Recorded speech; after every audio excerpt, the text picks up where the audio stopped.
तो चलिए छात्रों, आपके डिमांड पर क्लास आपका 11th का विषय आपका भूगोल यानी आपके ज्योग्राफी का यहाँ पे 101% आपका असली क्वेश्चन पेपर आपका लेके आ चुका हूँ। अभी मजा आएगा ना भिड़ो। जीत क्लासेस इंडिया आपको यहाँ पे टॉपर बना देगा। पार्ट आपका देखिए 2 आपको 6 से लेकर पूरे मैंने आपको यहाँ पे देखिए कहाँ तक आपका 6 से लेकर आपका यहाँ पे 13 तक का आंसर आपको दे दिया था। और इस पार्ट में देखिए आपको क्वेश्चन 6 से लेकर यहाँ पे 13 तक हो चुका है। अब यहाँ पे आपको 14 से लेकर पूरे आपके यहाँ पे क्वेश्चन देखिए आपका 20 तक का आंसर दूंगा। पूरा आपका मानचित्र में आपको कैसे यहाँ पे सॉल्व करना है, कैसे आपको करना है, इस वीडियो में आपको बताने वाला हूँ। तो पार्ट आपका यहाँ पे देखिए आपका 3 आ चुका है और पार्ट 3 में भाई साहब हम यहाँ पे आपका धूम मचा देंगे। एक एक क्वेश्चन आपको यहाँ पे कराएंगे जिससे आप यहाँ पे टॉपर बन सको। ठीक है, क्या बात है सर, क्या बात है सर, क्या बात, ये बात है। अरे सर क्या बात। तो यदि आप चाहते हो कि हम यहाँ पे भूगोल के पेपर में पूरे आपके 70 में 70 नंबर लेके आए, तो चलिए आज की इस वीडियो को स्टार्ट करते हैं। क्वेश्चन नंबर 14 से आपका पूरा आंसर देखेंगे और आपको यहाँ पे टॉपर बना देंगे।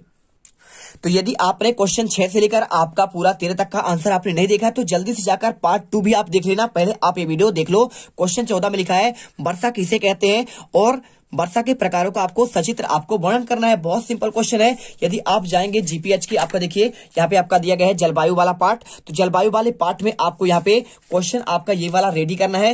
वर्षा किसे कहते हैं तो आप लिख दीजिए वायुमंडल में ऊपर उठती हुई हवा का तापमान जब ओस से नीचे चला जाता है तो वाष्प जल के कणों में बदलकर बादलों का रूप ले लेती है। परंतु बादल बनने से ही वर्षा नहीं होती। बादल छोटे छोटे कणों को समूह का आपका समूह मात्र होता है और ये जल कण स्थूल होकर इतना बड़े हो जाते हैं कि इनका ऊपर बने रहना आपका असंभव हो जाता है। तो वर्षा के रूप गिरने लगते हैं और इस प्रकार वायु मिली हुई वाष्प द्रवीभूत होने पर बूंदों के रूप में धरातल पर गिरती है, उसे वर्षा कहते हैं। और वाष्प वर्षा के रूप में तभी बदलती है जब उसका वह पर्याप्त रूप से ठंडी हो। तो आप यहाँ पे आंसर इससे रेडी कर लीजिए। और इसके प्रकार की बात करें तो वर्षा के प्रकार देखिए पहला होता है संवहनीय वर्षा होता है। आप इसे पढ़ लीजिएगा। स्थल से अधिक गर्मी के कारण गर्म वायु होकर फैलती है, हल्की हो जाती है। यह वायु हल्की होकर यहाँ पे ऊपर उठती है। देखिए आपका संवहनीय वर्षा का आपका पूरा चित्र दिया गया है, आप अच्छे से इसे बना सकते हैं। इसके बाद आपका दूसरा होता है वर्षा के प्रकार चक्रवाती वर्षा होता है, यानी आपका जो चक्रवात आपका उठता है तो इससे भी आपका यहाँ पे वर्षा होता है। ठीक है,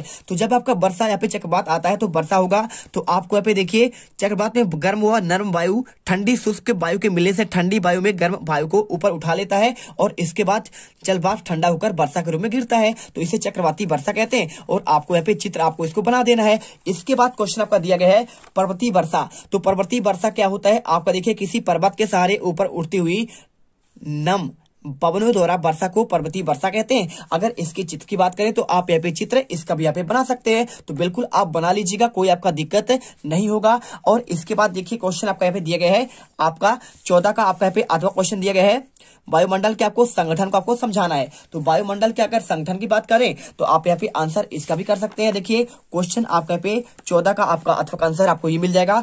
वायुमंडल की संरचना की सचित्र आपको वर्णन करना है। तो ये आपको यहाँ पे देखिए पहला आपका यहाँ पे क्षोभमंडल होता है। बिल्कुल आप क्षोभमंडल के बारे में कर सकते हैं कि भाई इसका औसत ऊंचाई 16 किलोमीटर होता है और ये 18 और देखिए भूमध्य पर इसका 18 किलोमीटर होता है अधिकतम ऊंचाई और ध्रुव पर आपका 10 किलोमीटर होता है। इसके बाद दूसरा आपका होता है यहाँ पे समताप आपका मंडल। तो समताप मंडल आपका यहाँ पे 50 किलोमीटर ऊपर तक होता है और इसी में आपका देखिए क्या आपका इसी में ओजोन परत आपका यहाँ पे स्थित होता है। ठीक है, चलिए इसके बाद देखिए होता है तीसरा आपका मध्यमंडल। तो मध्यमंडल 50 से आपका 90 किलोमीटर के बीच में पाया जाता है। और इसके बाद होता है चौथा विषम मंडल। तो इसे देखिए समताप मंडल और मध्यमंडल की सीमा भी कहते हैं। तो आप इसे कर लीजिएगा। यहाँ पे नाइट्रोजन, ऑक्सीजन, हीलियम और हाइड्रोजन होती है।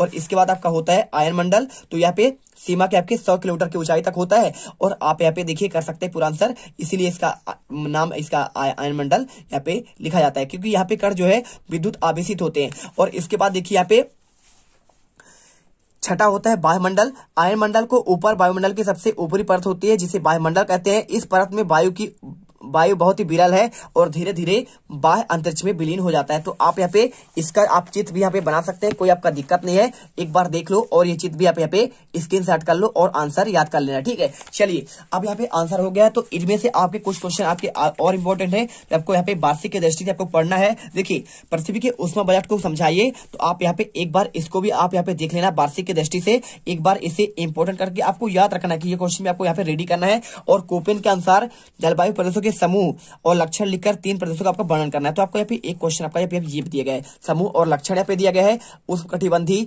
शुष्क जलवायु, शीतोष्ण और आर्द्र उष्णकटिबंधीय जलवायु। ठीक है, तो आप यहाँ पे आंसर इसे अच्छे से एक बार देख लेना। आपने ऑलरेडी ये क्वेश्चन आपको रेडी कर लिए होंगे, बस आपको यहाँ पे रिवीजन करना है। ठीक है, चलिए अब इसके बाद क्वेश्चन आपका आता है यहाँ पे देखिए क्वेश्चन आपका यहाँ पे 15वां, जल संभर और आपका नदी द्रोणी में आपको अंतर स्पष्ट करना है। अगर मैं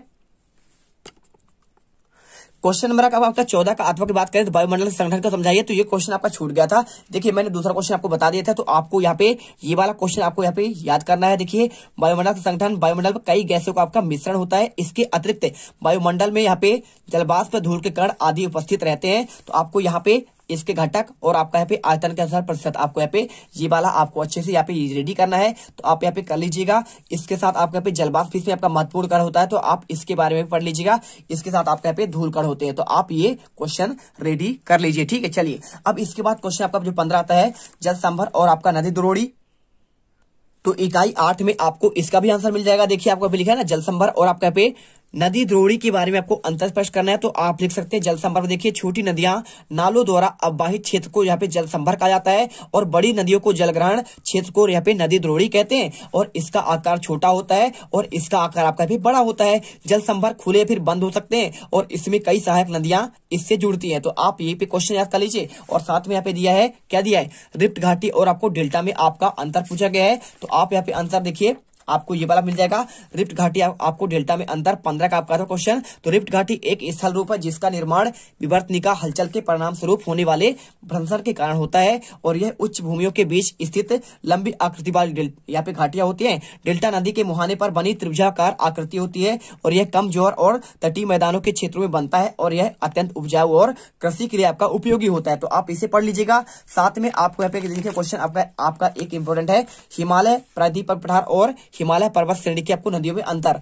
तो आप ये वाला क्वेश्चन भी आप यहाँ पे अंतर याद कर सकते हैं। देखिए पूरा आंसर आपको यहाँ पे मिल जाएगा 4 पॉइंट पर। तो चलिए कर लीजिए। इसके बाद क्वेश्चन आपका है 16वां क्वेश्चन, भूकंप क्या है और भूकंप आने के आपको यहाँ पे कारणों का आपको वर्णन करना है, और भूस्खलन क्या है इसके आपको दुष्परिणाम बताने हैं। तो चलिए क्वेश्चन नंबर आपको यहाँ पे 16 का भी आंसर आपको यहाँ पे प्रोवाइड आपको करा देते हैं, जिससे आपको कोई दिक्कत ना हो। तो भूकंप क्या है देखिए आपको यहाँ पे पढ़ना है। तो भूकंप का समान अर्थ पृथ्वी या तल या फिर तलखंड का कंपन होता है। सिंपल सी बात है, भूकंप यानी कंपन, भूमि का कंपन करना ही आपका भूकंप कहलाता है। कंप यानी कंपन होता है, भू यानी आपका भूमि होता है। और समान अर्थ में जिस प्रकार किस तालाब के शांत जल में पत्थर का टुकड़ा फेंकने पर गोलाकार लहरें केंद्र के चारों तरफ बाहर की ओर प्रवाहित होती है, उसी प्रकार जब कहीं धरातली चट्टानों का कोई धक्का लगता है तो इस स्थान या केंद्र से भूकंपी लहरें चारों ओर प्रवाहित होती है। इसलिए आलर होम्स ने भूकंप को निम्नलिखित शब्दों में परिभाषित किया है, भूगर्भिक शैलों के विक्षोभ के स्रोत से उठने वाली लहरदार कंपन ही आपका भूकंप कहलाती है। ठीक है, चलिए कर लीजिए। इसके बाद आपका यहाँ पे देखिए आने कारण पूछ रहा है,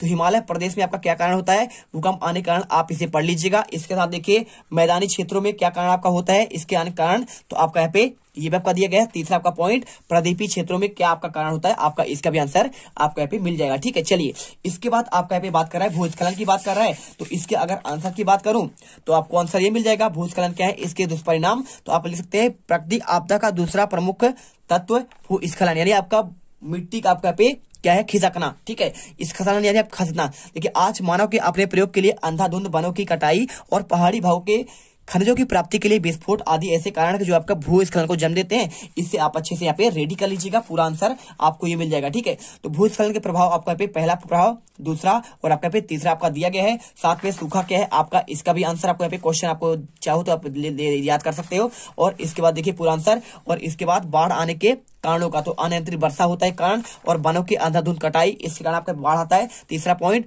यहाँ पे आपका तटबंधों और पौधों आदि का टूटना, दरारें पड़ना, और हिम का पिघलना, यानी आपका यहाँ पे हिम यानी आपका यहाँ पे जो है बर्फ का पिघलना, शिलाखंडों का टूटकर नदी पर आपका गिरना। तो आप इसे अच्छे से याद करिए। साथ में आपका यहाँ पे देखिए एक क्वेश्चन आपका यहाँ पे आपका ये आपका दिया गया है, जैसे इसमें आपको कुछ क्वेश्चन आपके 2 नंबर वाले हैं। क्या दिया है, सुनामी आपका यहाँ पे क्या है, बाढ़ नियंत्रण के आपका यहाँ पे उपाय की बात कर रहा है, और ज्वालामुखी विस्फोट के आपके 2 लाभ बताइए, और आपदा आपका क्या है। और इसके साथ देखिए आपदा के दो प्रकार होते हैं, प्राकृतिक आपदा होता है आपका मानव जनित आपदा यानी आपका कृत्रिम, और इसके साथ आपका यहाँ पे ओजोन ह्रास के आपके दो प्रमुख कारण। तो ये क्वेश्चन आपके वार्षिक की दृष्टि से वेरी वेरी आपका मोस्ट आईएमपी है। बाकी आपका जो पेपर में आ रहा है आप उसे अच्छे से याद कर लीजिए अभी। और इसके बाद क्वेश्चन देखिए आपका 17वां, जल चक्र क्या है आपका, इसका सचित्र आपको वर्णन करना है। तो अगर मैं इसके क्वेश्चन का आंसर की बात करूं, क्वेश्चन नंबर 17 का आंसर, तो आप यहाँ पे जल चक्र का आपको सचित्र आपको वर्णन करना पड़ेगा।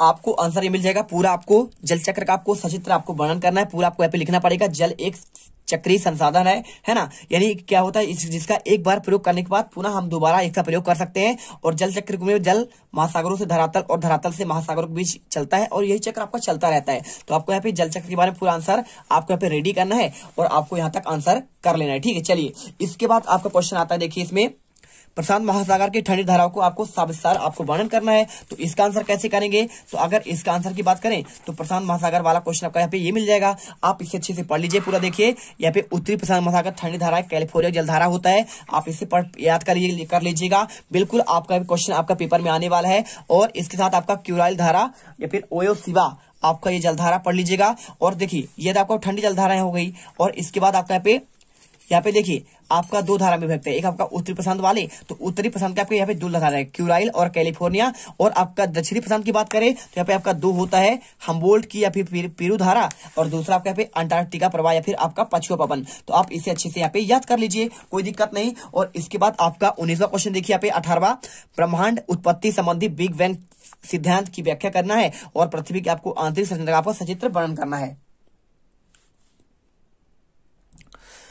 तो चलिए आप इसका आंसर क्वेश्चन 18 का आंसर आप ये कर लीजिएगा, पूरा आंसर बिग बैंग थ्योरी पर आपका आधारित है। तो आप यहाँ पे आंसर यहाँ से स्टार्ट करेंगे और पूरा आपको यहाँ पे लिखना भी पड़ेगा। तो आप अच्छे से यहाँ पे पॉइंट बाय पॉइंट आप याद कर लीजिएगा, आप इसमें पूरे नंबर आपको मिल जाएंगे। इसके बाद क्वेश्चन आपको यहाँ पे दिया है 18वां का, देखिए अथवा का, पृथ्वी की आंतरिक संरचना का वर्णन करना है। तो अगर मैं इसके आंसर की बात करूं तो आपको यहाँ पे पृथ्वी की आंतरिक संरचना आपका यहाँ पे ये वाला क्वेश्चन है। और आपको इसमें देखिए 3 आपका परत होता है, सियाल, सीमा और आपका नीफे, ठीक है।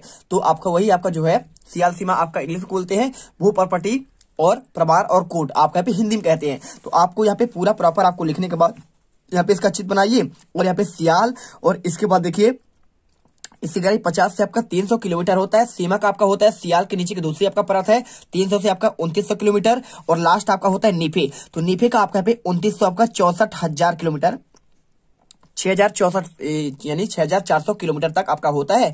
इससे आप पढ़ लीजिए। और अगर वीडियो आपको पसंद आया तो वीडियो को आपको दिल से यहाँ पे लाइक तो जरूर करना है भाई साहब, आपके लिए इतना मेहनत करते हैं तो आप यहाँ पे दिल से सब्सक्राइब तो कर ही सकते हैं, जिससे आपको आने वाले हर एक वीडियो का आंसर मिलती रहे। इसके बाद क्वेश्चन देखिए आपका 19वां, सेल किसे कहते हैं, प्रकारों को आपको सह उदाहरण सहित आपको व्याख्या करना है। तो चलिए आपको यहाँ पे इसका भी आंसर आपको हम देते हैं। तो इसका अगर आंसर की बात करूं तो आपको यहाँ पे ये मिल जाएगा क्वेश्चन आपका, देखिए सेल किसे कहते हैं।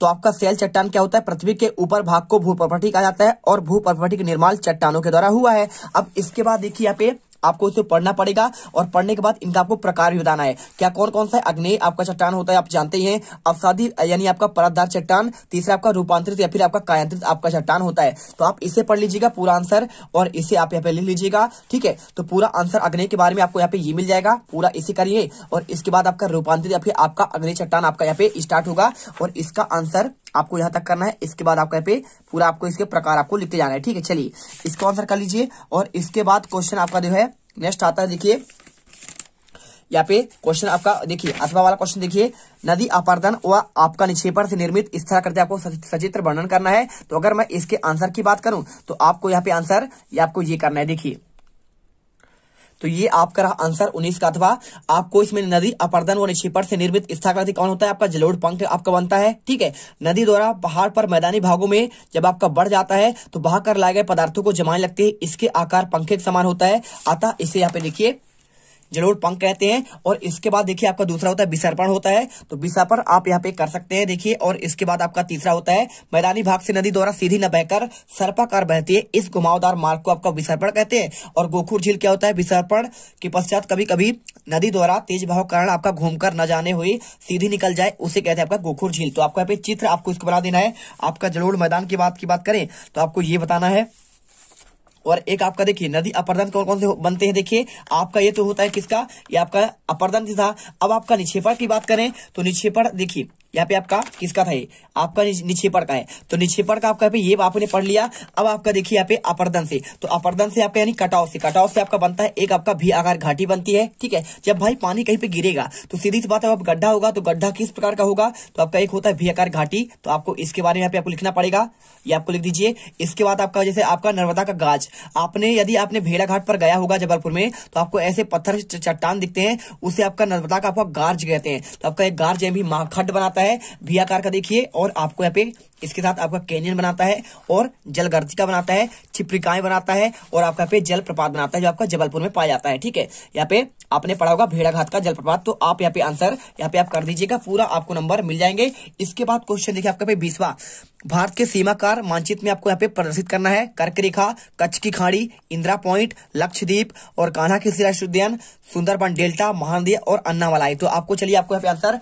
सबसे आपका मोस्ट यहाँ पे क्वेश्चन आपका यहाँ पे 5 नंबर का आपका ये आता है, और इसे आपका मानचित्र में कैसे दर्शाना है चलिए हम आपको दिखा देते हैं।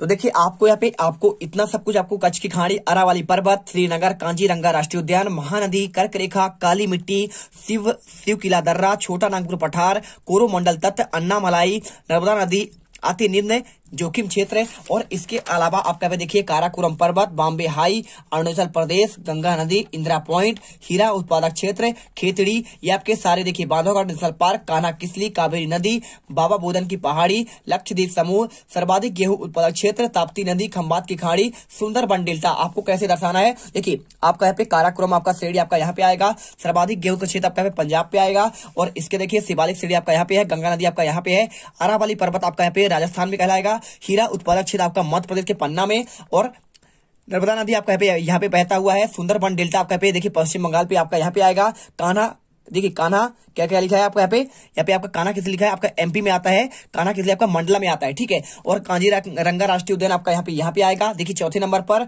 और इसके बाद देखिए यहाँ पे 5वें नंबर पर देखिए आपका यहाँ पे आपका जो लिखा है महानदी है, तो आप यहाँ पे महानदी आप यहाँ पे हो जाएगा। इसके बाद सुंदरबन डेल्टा हो चुका है, और इसके साथ अरुणाचल प्रदेश आपका यहाँ पे आएगा, और छोटा नागपुर पठार आपका यहाँ पे ये वाला क्षेत्र पे आएगा, और इसके साथ देखिए यहाँ पे आपका आएगा कर्क रेखा। तो कर्क रेखा आपका यहाँ पे देखिए ऐसे आपका मध्य से गुजरता है, ये आपका देखिए ऐसे गुजरेगा, तो आपको यहाँ पे कर्क रेखा करिएगा। कच्छ की खाड़ी आपका यहाँ पे आएगा गुजरात में, और मुंबई हाईवे आपका यहाँ पे मुंबई में आएगा, खंबात की खाड़ी यहाँ पे गुजरात में आएगा। ठीक है, ये वाला भाग, और काली मिट्टी का क्षेत्र आपका यहाँ पे महाराष्ट्र में आएगा, और ये आपका यहाँ पे ताप्ती नदी आपका यहाँ पे ये आपका हो जाएगा, और इसके साथ कावेरी नदी पूछिए तो आपका यहाँ पे ये बनेगा, ये आपका यहाँ पे महानदी है, तो आपका छत्तीसगढ़ से निकलती है, और इसके साथ देखिए ये आपका दिया गया इधर, और इसके बाद लक्षद्वीप समूह आपका यहाँ पे होगा, और इसके साथ आपका इंदिरा पॉइंट यहाँ पे होगा। तो आपका कोई भी आपका आ जाए क्वेश्चन पेपर में, आप यहाँ पे इसे अच्छे से देखकर कर सकते हो, आपके पूरे नंबर आपको मिल जाएंगे। चलिए, तो यहाँ पे आपका पूरा 20 तक के आंसर आपके कंप्लीट होते हैं। हमने आपको पार्ट 2 में देखिए 6 से लेकर आपको 13 तक का आंसर दिया, और इसमें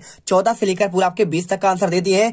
आपको एक नेक्स्ट पार्ट में हम आपको देखिए उसमें आपका पूरा 6 से लेकर आपको 20 तक का आंसर एक ही वीडियो में आपको कंप्लीट कर देंगे, जिससे आपको आसानी हो। बस आपको उसमें आंसर दिखाएंगे, समझाएंगे नहीं, रिविजन करिएगा और आप टॉपर बन जाइएगा। जय हिंद, जय भारत। मिलते हैं नेक्स्ट पेपर पर, अगले पेपर पर। और वो जो लाल वाला बटन है उस पे भूकंप लेके आओ या फिर भूचाल, मुझे नहीं पता, बस क्लिक हो जाना चाहिए।